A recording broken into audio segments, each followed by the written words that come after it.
Cheers, everybody. Welcome back to the Sommelier Corner. My name is David. I'm with the Keye team here in Park City. Before we jump into the wine, I've got a big announcement for you. If you were at our most recent tasting in April 4th, then you already know, but I'm going to start offering complimentary in-home tastings. So if you're watching this video or you're reading the Sommelier Corner, you qualify for that. It's not very difficult. That said, definitely reach out to me if you're interested. We can go over the details, but roughly speaking, we can do it the way that I've done in the past, which is a deductive style tasting. We can do a tasting menu that goes with a dinner that you're preparing, and anything in between. I mean, we have great options. I'm happy to discuss different things to do for you. Just give me a call and we can go over all those options with you. Generally speaking, I would say I would prefer to keep them into smaller groups, but it is your home, so you can decide. We can put on a show or we can do an intimate dinner. Now moving on to the wine, this month we have a Malbec, surprise, surprise. World Malbec Day is on April 17th. I love a good Malbec, my wife loves a good Malbec. However, I threw in a little twist this year. We have a French Malbec. So this one is Clos La Coutale. If you're not familiar with French Malbec, there's a couple things to go over really quick, and you can read about it in the article as well. But Malbec is one of the Bordeaux grapes, so it was often used as a blending grape in Bordeaux. And it would add a nice black, inky color, similar to what Petit Verdot would do for Bordeaux blends. Additionally, there is a region in France that is dominant Malbec region. It's called Cahors. That's C-A-H-O-R-S. And even though Bordeaux is much more well known, and not really associated with Malbec as much anymore, the Cahors was actually really well regarded before Bordeaux came into its own. Because when Bordeaux's vines were first being planted, they were young, they weren't mature, and so the wine just wasn't as good as it could be and it is nowadays. And so Cahors had a really nice, rich texture. It has a savory note to it. And that one was actually a wine that was highly regarded by the royals and nobles in the Roman times. So something worth mentioning, Cahors, by the way, is in the southwest area of France. So it is a bit warmer than Bordeaux, which is great because that's what you need with Malbec. Now, obviously, when most people think Malbec, we think of Argentina.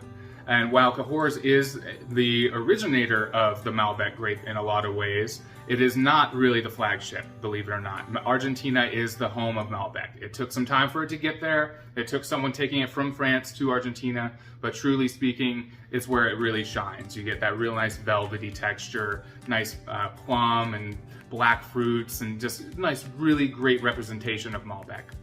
That said, I love a Cahors wine. It's a little bit different.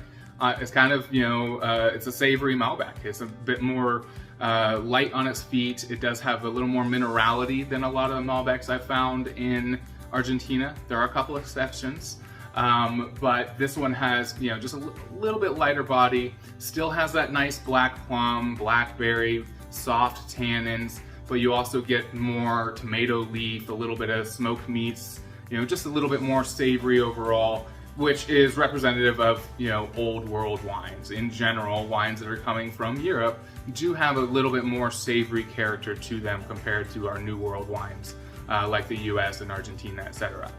So, I'm not gonna go too much into the tasting details other than what I've already told you, but I'm gonna go ahead and take a quick sniff and a taste and let you know what I think, okay?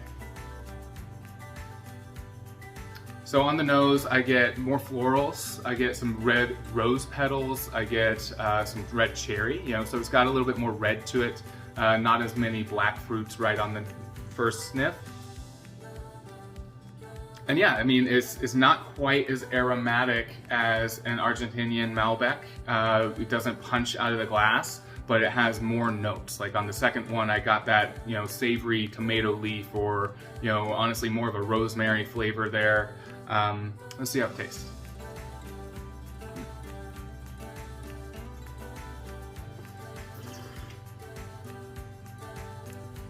Oh yeah, completely different on the palate.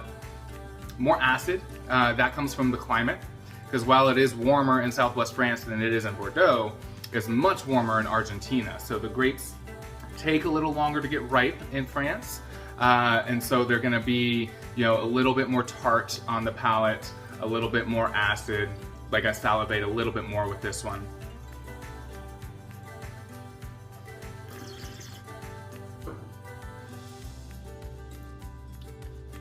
To sum up, just a lighter style Malbec with a little bit more savory notes. Now, I leave that up to you to decide whether that's more or less food friendly. I've found that wines that have a lot more fruit quality are actually really great with food. That's why Napa Valley Cabernets are really good with, steaks and big meals. This Malbec, I think, would stand up pretty well with a filet, as well as maybe a hearty stew, or, in my wife's words, a moussaka, which is a nice Bulgarian Greek dish that entails, eggplant as well as meat and lamb and beef all mixed up together. Really great flavors there. So that's actually what I'm thinking of right now is moussaka. So if you have any questions, you want to talk more about wine or a wine tasting in your home, please reach out to me. I'd love to come and spend some time with you. Have a great day, and we'll see you next month.